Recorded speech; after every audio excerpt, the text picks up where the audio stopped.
Thank you all for coming to IDAHOBIT. So this is Queer Conversations on Campus, the relaunch for 2024. So my name is Greg Dennis and my pronouns are he, they, and I am an Inclusion, Diversity, Equity and Access Coordinator within the Students Group at RMIT, and I'll hand over to Adam to introduce himself and to do acknowledgement of country. So before I introduce myself, I just want to acknowledge the people of the Woiwurrung and language groups of the Eastern Kulin Nation on whose unceded lands we conduct the business of the university and record this video today. I'd like to acknowledge their ancestors and elders past and present and acknowledge that this always was a land of teaching and learning long before RMIT University was here, and acknowledge that the communities here had diversity and queerness long before colonialism. So, my name's Adam, my pronouns are he, him, and I'm an academic skills advisor in the library in the study support team. My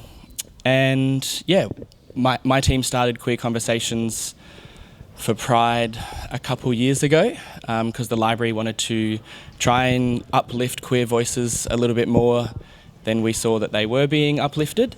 And then, we've decided to relaunch it today for IDAHOBIT Day. But yes, we've got our two guests here today, Vivienne and Matt, and I'll let you guys introduce yourselves. Hello. I am Vivienne. My pronouns are she, her, and its. I am one of the two queer officers from the RMIT University Student Union, along with my colleague here. Hello, everyone. My name is Matthew. I go by he, they pronouns. I am the other queer officer at RUSU. Yes. Beautiful. And how long have you two been studying at RMIT? I started 2020, the hell semester, right before everything went off the rails. The COVID days. Yeah, I got 3 weeks of proper uni, and then it was into the new age. Beautiful. And you, Matt? I started studying in 2021. This is my fourth year of my degree. Yep. Oh, cool. Is it your last year?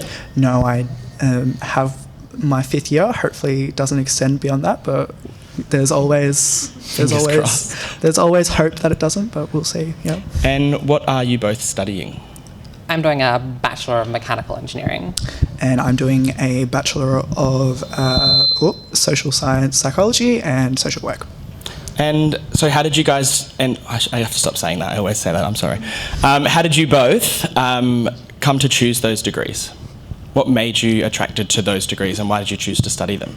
Well, you see, of course, it was between that and philosophy, with the common dilemma that many people face. I went with the one that let me design a cool train, basically.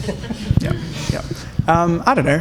The obvious social services degree person would always say, I don't know, I just want to help people. And it's the same for me. I can't say that I'm any different or any unique or anything. I just wanted to help people in any way I could and landed on social work and psychology. Cool. What did you study? Oh, what I studied? I have a Bachelor of Design, so I studied Styling and Creative Direction. I've also got a grad cert in Design and then a grad cert in, what am I doing? Diversity and Inclusion in the Workplace. Completely forgot then, sorry, I do apologise, I'm quite sick. What about yourself? I studied a lot. I did a Bachelor of Languages and a Diploma of Languages, and then did a CELTA for English language teaching, moved to China and then did my postgrad cert in education over there, and then came back and did my Masters of Applied Linguistics and one more, a Professional Certificate of Language Assessment. But a lot of the focus was on languages and how people learn language and what that means for culture and immigrants and people of colour and second language acquisition and things like that. I think that leads just quickly on to what I was going to address.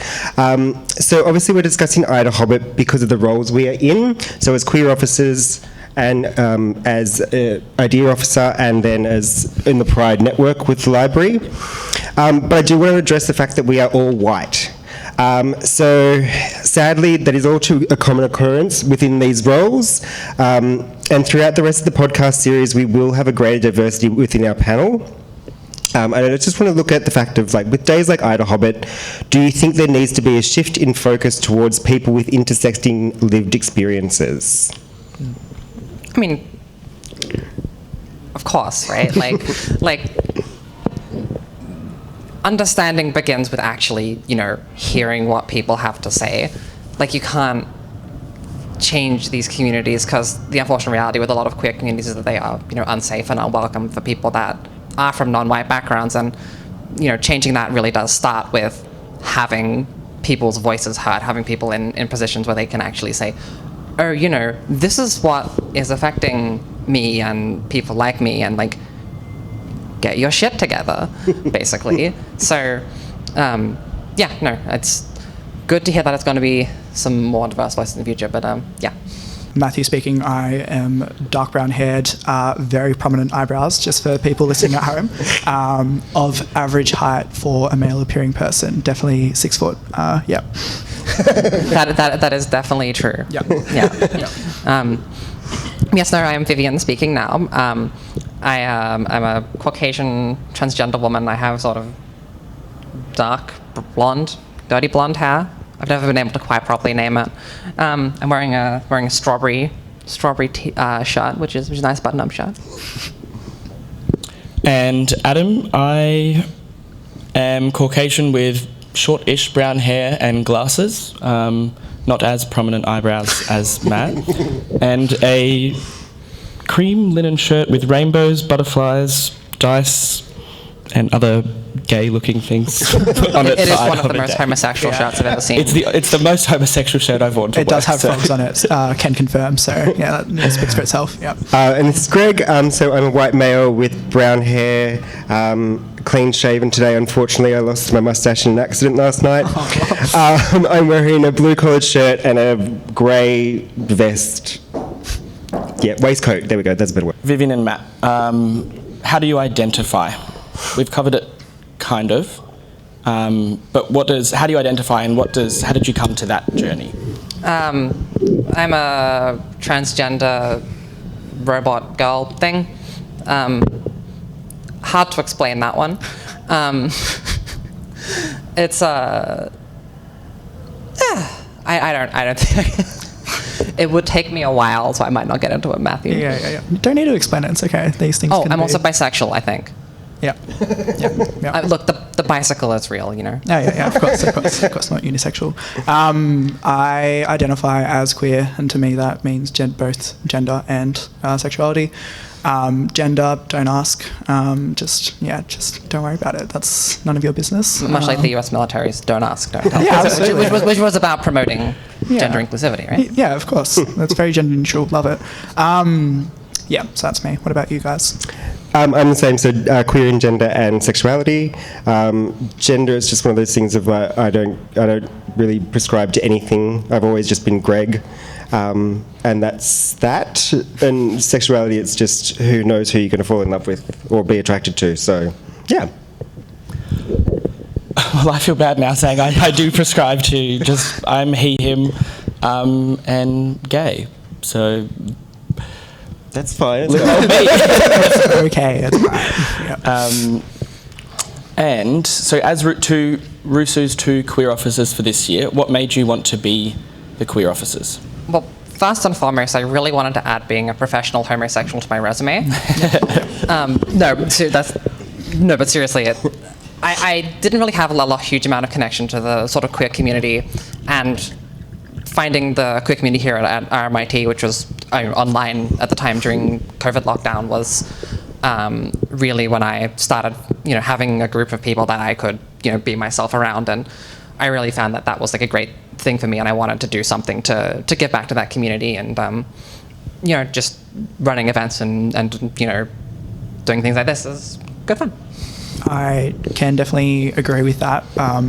I probably didn't really get too involved with the queer community at RMIT until my second year. I was a little bit scared, to be honest. But yeah, like we don't buy it. What? You don't buy it? Oh, yeah, no, here I am sitting up here now. Who would have thought?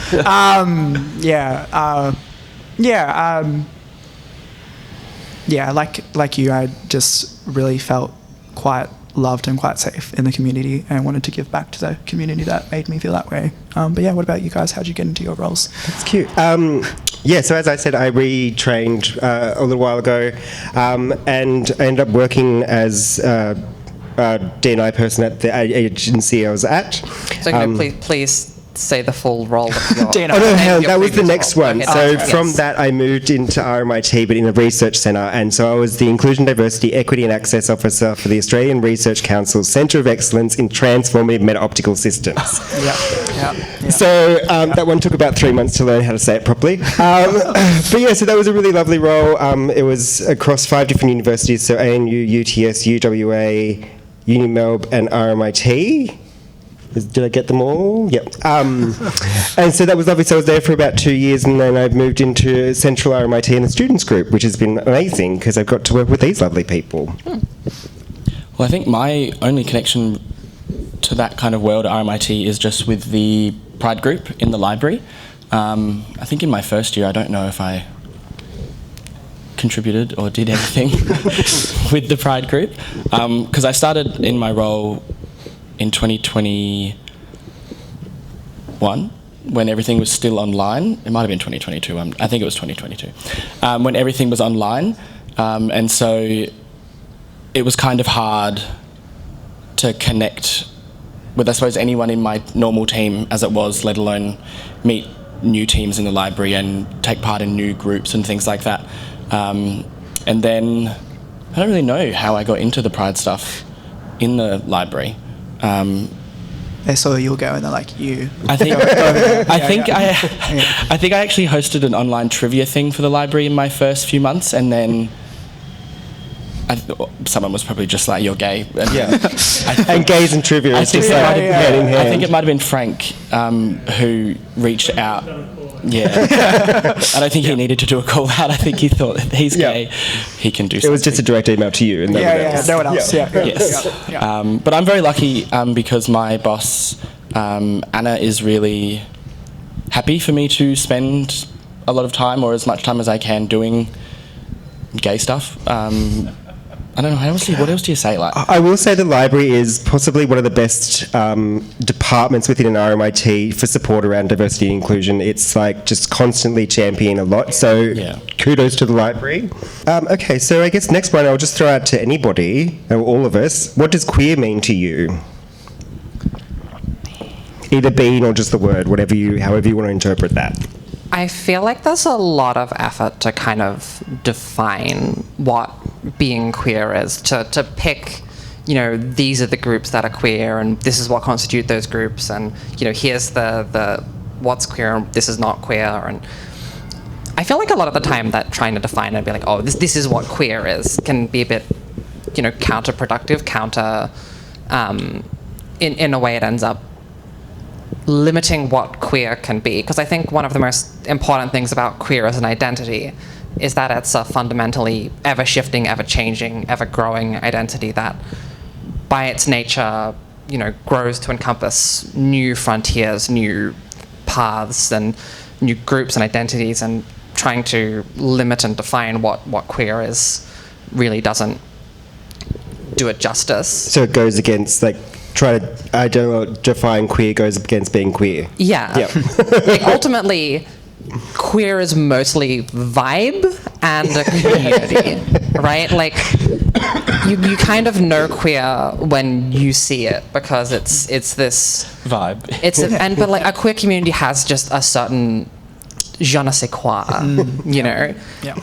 It feels like the thing that it is, and having that community and that connection to being queer and to queerness more broadly is, I think, probably what is the core of it, rather than any particular defined thing.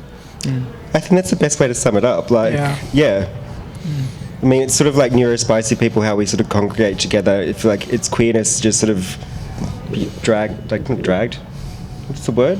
Attracted to each other, but not like magnets.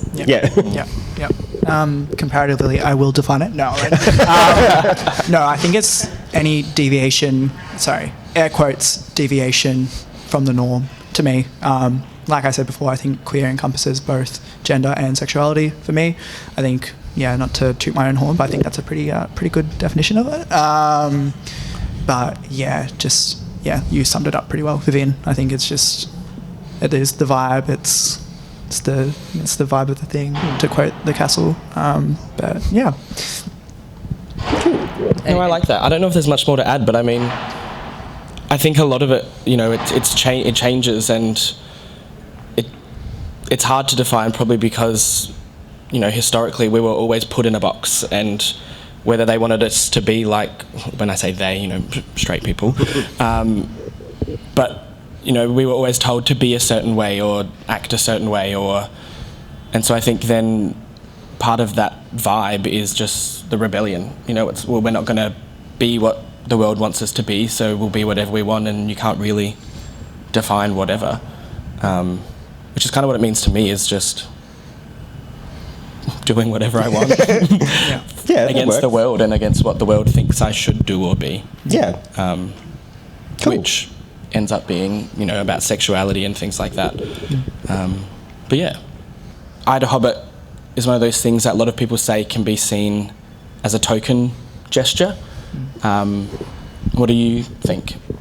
Well, I think definitely this type of stuff, I think it's actually doing something. I mean, love a good Instagram story and I love a good post, but I don't think that they have their place. But I think doing these types of things, it's a little bit more, it's a little bit extra. It's having actual conversations about things, and I'm not to assume, but I assume most people here are queer or queer adjacent in this room, so maybe it's not as hi. Not to assume, but I mean, I don't know if it's that revolutionary to be talking about this and talking online, because I'm sure our online audience will be queer as well. But I don't know, I think it's still important to have these conversations, even if it's not, like I said, revolutionary. They still have their places, and yeah, it's important to do these types of things on these types of days, I mean, as well. Sorry, to specific. Yeah, I think one of the things around tokenism, it's quite interesting, because it's sort of like, if we don't have the token gestures, we have nothing. So even though, yes, it can sort of be a bit pink washing or rainbow washing, at least it's something. Like, I know that sounds bad, but it's sort of like, I would prefer to have companies to go, yay, gays, 5 days a year, than nothing at all. I mean, yes, obviously I'd prefer them to do background work and actually do better, but I'm sort of like, if we don't have it, do we lose a lot of visibility? It's also an opportunity. I think it was Taiwan legalized same-sex marriage on IDAHOBIT. You can use it as an opportunity to say, hey, we want a change, we want a social change, a structural change. This is our day to be heard. You can either use that chance or you can squander it. So, yeah, I think the problem is far too often the chance is sort of squandered. Yeah, no, I agree. But Matt, you said the word ally, and we did have a question from someone that says, as a straight cis woman, I've been worried in the past about using the word queer, because I worry it could be offensive to the community coming from someone outside the community. Which... I think it depends on who you're around, though. I think a lot of the time language is... I mean, you should be able to answer this since language. But... well, I just think it's how you use it. Yeah, and also, audience. Yeah. So it's the same as, I call my best friend sis. But if I... No, as in SIS. But I also call him a lot of other things, but aren't mentionable here. But it's sort of the audience you're with and how comfortable you are with someone, I think. And also knowing them, it's the same as anything. You shouldn't assume that someone's queer just because they present queerly, but using it around people that you know and you're comfortable with, I would say it's fine. Also, if they say it themselves. Yeah. You can also always just ask. Yeah. No one's gonna be upset if you go, some people use this term, do you like it? Should I use something else around you? It's not the alphabet mafia. We're not going to kill you if you say the wrong thing. It's the same thing with pronouns. Just be a person about it and ask people. We're people. I know, shocker. But yeah, just ask people. Just be normal about it, I guess. I don't know. I will say the alphabet mafia is someone who is outside the community can't use. Just as an FYI, I remember saying that to someone and they were like, oh my god, that's hilarious. And I was like, you don't get to use it, you're straight. Piss off. I have definitely seen people use it in a pretty derogatory way where they're the bloody alphabet mafia telling me I have to use pronouns. But then that's just an example of how you use it. Yeah. Like, I think if you say something with the right intentions, like, especially a word like queer, in a place like Melbourne, it's rarely. Yeah. I mean, I don't think I've heard it as a slur since I've been here, but I hang out in quite queer places and crowds.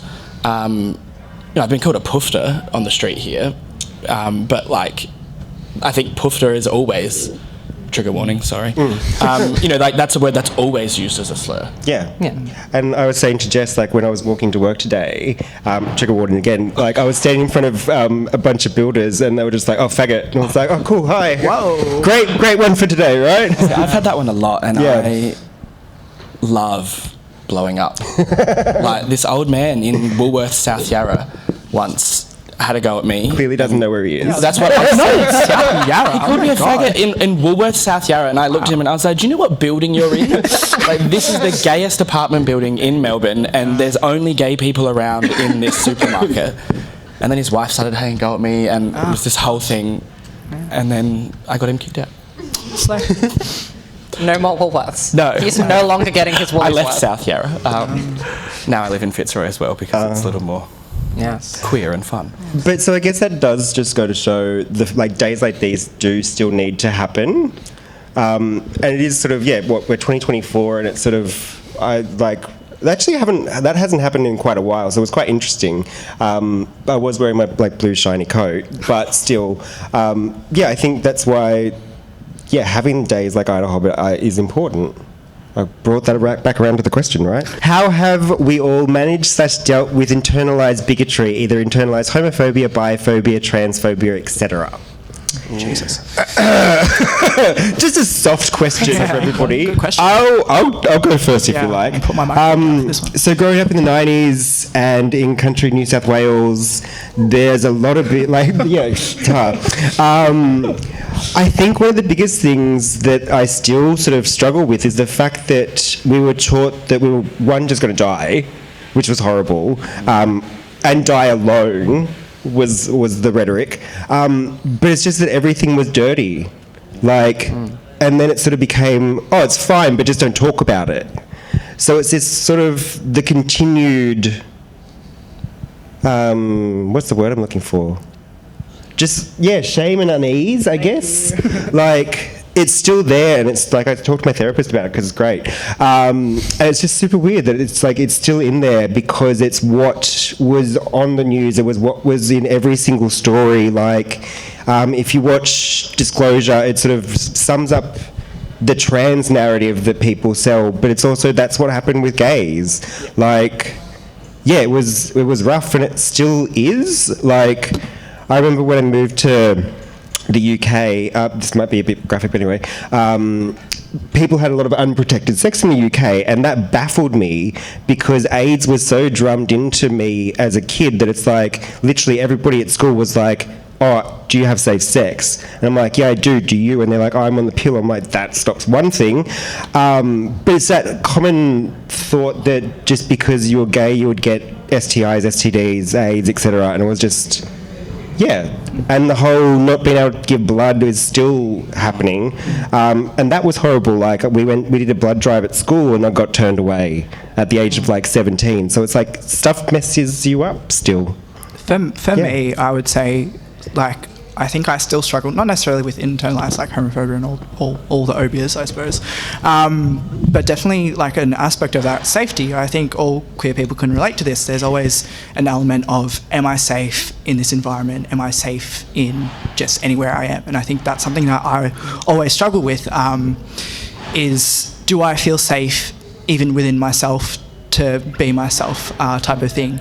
I think this is something a lot of queer people struggle with. It's very difficult. Like you, I do go to therapy as well. Shout out to Stuart. And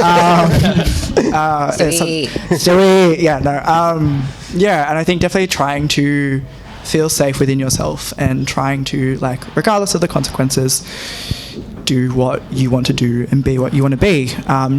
Not trying to be someone else that other people find acceptable, tolerable, comfortable with. Yeah. So sometimes you just walk into a room and you go oh yeah, no, I can't say the things I would normally say with these people. I don't want to be here. Yeah. I think I grew up in a quite religious area. I got my certificate 3 in Christian ministry in high school and stuff like that. And I was a very somewhat, whether it was internalized or externalized homophobic person back then, because that's what I was made to be. The school pastors and everyone always saying this stupid crap, that carries with you for a long time. And I think, I think I've been able to deal with everything except for when I watch movies and if there's a gay sex scene, I get uncomfortable, and I don't know if I'm getting uncomfortable because of my own thing or if it's like a shame. I'm worried about what straight people are thinking when they watch this movie, and what are my parents thinking I know what they're thinking. But I hate that they have to see it. And then, and then I think, well, that's bullshit anyway, because there's straight sex scenes in every second movie, and I don't know why I still get uncomfortable when that's what I'm doing. I still have that shame, which annoys me, and I don't know what to do. I think one of the things that's, on a more positive note, really helped with sort of some of the stuff I was dealing with in terms of internalized transphobia and whatnot was just having a community of people where it is just normal. You hang out with people and you realize oh, they're all just like me, and they're all, well, they're not normal, they're all a bunch of weirdos, but in weirdos brackets positive. In a good way. Compliment freaks. Absolutely. I agree. I feel the same. And realizing, it's just, how we are. It's how this community is, and that's cool. That's fine. And, being in that space, it's so much easier to deal with, when you have a thought. Because internalized transphobia is so stupid. I used to have, moments of anxiety of, am I secretly some sort of predator, but I've somehow repressed it, so it's in my subconscious, and I'm even despite the fact that it was never part of my thoughts or reasoning, have I deluded myself into thinking I'm transitioning for normal reasons when actually I'm doing it to go into the women's bathroom, which is the most ludicrous thing. That's something that's the idea that you've brainwashed yourself into this is ridiculous, but it still feels real in the moment, and having that community helps make you realize just how ridiculous it is and how you can really move on from that. The whole predator thing, I hate that we have been made out to be these predators or pedophiles or whatever. One of my biggest fears when my brother had his kids was having to be alone with my niece and nephew, and part of that is trauma with my parents. Not that kind of trauma, the relationship with them, and then what might be going through their mind when I'm by myself with my niece and nephew. And that's something that I still, feel uncomfortable with. When my brother says, "Can you give your nephew a shower?" And I'm I dread having to do those things because I'm scared of what, people in my family are thinking or what they're imagining, even if it's just a slight thought that goes through their head. And I don't think that's fair on ourselves, but I know a lot of queer people feel that way because of shame of what we think other people are thinking of us, which is annoying because our whole community is we don't care what anyone thinks, and most of the time I don't.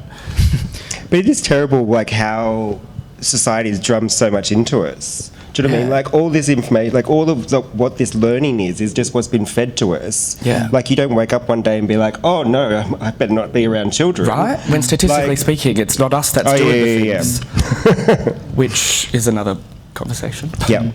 So we spoke a little bit about the language and the slur between generations. What do you think about how it presents? I think with being trans, a lot of people who are perhaps older, for safety reasons, are much more concerned with blending in, not being visible, being very much the image of what they're expected to be as a person of their gender at their age, and people tend to be a lot less sort of expressive and out there, whereas people sort of my generation are all like, I'm not gonna play by the rules. I'm gonna be much more visible, much more open. And I think that's been the major generational shift I've seen, at least within the trans community, is that people are now like, yeah, I look pretty damn queer going into the shops, and that's fine. No thoughts, head empty for me, so I'll pass it over to you guys. I think that is also spreading to everyone at the moment, because you see a lot of young people now where I would used to assume that they were queer, and then they've got a boyfriend, it's a guy and a girl, or what I assume is a guy and a girl, I don't know. But like, there's a lot of people now from the younger generation who I think are feeling more comfortable just doing whatever they want and dressing the way that they want. Like, you go to festivals these days and the straight guys are dressed more queer than the gay ones, and which, you know, I kind of like that everyone's just saying, fuck this, I'm going to do whatever. Yeah. I think it's also having a, like, boost upwards as well. So, like, I know the people in my generation, seeing the younger generation being like, oh, they don't give a shit at all, are going back to that, like, oh, who actually cares? Like, yeah, I'm going to look camp because I can. I mean, there is still that whole toxic masculinity within the gay community around, like, gym bunnies. But, like, I think even that group is getting more femme. Do you know what I mean? Like, they're wearing crop tops. Yeah, and like mini skirts to festivals. I'm like, okay, girl, calm down. But yeah, I think it's sort of everybody's just sort of not giving a shit as much after COVID, which is lovely. And I think a lot of the reason for that is people are safer. Yeah, people feel safe doing it in public. Like if it's remarkable. Just, I mean, how much it's changed, how recently. Like, going back 30 years, you know, like going around looking like a lot of us do, you wouldn't have a good time. That said, though, I do still have queer friends who, even in places like Fitzroy, have been verbally accosted. What would you say? Like, who have been put in very uncomfortable situations. So I know it's not over, and a lot of my friends are queer and people of colour, and I know for them it is a lot less safe. They still, you know, often, well, all the time, just wear whatever the hell they want, but I do have to acknowledge that they don't feel as safe as for sure. what they would call a white muscle Mary. So it sucks that not everyone feels safe, but it's good that everyone is starting to at least do what they want and just show people, I don't care. Okay, so we've got 6 minutes. So I'm going to try and finish on this one because I think it will hopefully be a positive. Can you tell us about a learning experience you have had yourself in queerness? Jesus. It's a vague question. A learning experience. What do you mean by a learning experience? I didn't write the question of this one. Greg's question. I would take it as in, like, what is something that you've learned in your queerness or about queerness? So, like, something that, like, an aha moment when you're like, oh my god, why have I been doing this for my whole life? Or I don't know. That's how I read it. I think for me, I'm really glad we are ending on this question, because I think definitely when it comes to queerness, there can be a lot of deficit-based discussion, whereas I think it's really good to point out the positives and the wonderful lives of queer people. Anyways, for me, I think so basic, but when you are yourself and you feel your true self, you attract the people that you want to be with and the people that you feel safe around, you feel comfortable around. So it's kind of like weird, because it's like, oh, I'm being more myself and I'm scared to do it. And I think in many ways a lot of people won't like it, but at the same time, I also feel a lot closer to the people that I want to and that like me, I suppose. And yeah, it makes you feel better as a person when you are more yourself. Shocker, crazy. Yeah. I think going off that, it is kind of remarkable just how much queer people tend to flock together. Like in my high school, I was part of the group of gamer boys, like the gamer boy group. And I think there's, of that entire group, one person in that group who still identifies as cishet. And I think a good 50% of them are trans. And none of us knew at the time, at least expressively or outwardly. But it's like, oh yeah, we were all a bunch of queers the whole time. And something about each other brought us together. And despite not knowing what it was, I think a lot of it was that queerness that we all shared. Cute. I think for me, it's similar to what Matt said. When you finally learn who you are, or I mean, I suppose we never really know who we are, but when you accept, tell me about it. You know, but when you like finally accept that you're not, or that you don't want to be what everyone else, you know, from your conservative home wants you to be, you do start to build better connections with people and you automatically just surround yourself with people who are better for you, I suppose, maybe not better people, but better for you, once you start feeling better about yourself. Like, of all places, when I moved to China, I like just stopped being who I was before. I think I was like 24. Like, I used to wear chinos, RMs, and a checkered flannelette shirt everywhere. Wow. And then I moved to China and I was like, I am not that person. And I just became a completely different person, and then was more open with myself, was happy with myself, was gayer. And then I think ever since then I've had a lot better people around me, and the connections I've built with people seem more genuine because the person that they're building a connection with is real, unlike before, who wasn't actually a real person. Yeah. It's also so much less anxiety. Yeah. Because like just trying to be someone that you're not the whole time. Oh, it's exhausting. And you worry about every social interaction. Am I doing it right? Am I saying the thing I'm supposed to? And then, you know, you come out, you transition, you do whatever, and it's like, oh, I can just do me. And if they don't like it, hey, I'm this generation's Marmite. You know? I don't mind Marmite. But anyway, I think for me, yeah, it's learning about myself. Like, language is one of the biggest things. Like, growing up, there was like basically trans, and then cis. There we go. God damn it. But looking at language around gender, the fact that like when I was reading through stuff and was like agender, I'm like, oh my god, that's me. And these things that we sort of feel inside of ourselves but don't necessarily know how to articulate. The progression of what we know and understand is amazing. Like, being able to identify specific things and going, oh, cool, I'm not alone. Even though I hate labeling stuff, but it's sort of like having a label means there's other people like me and it's not weird. Like, I think that's really lovely.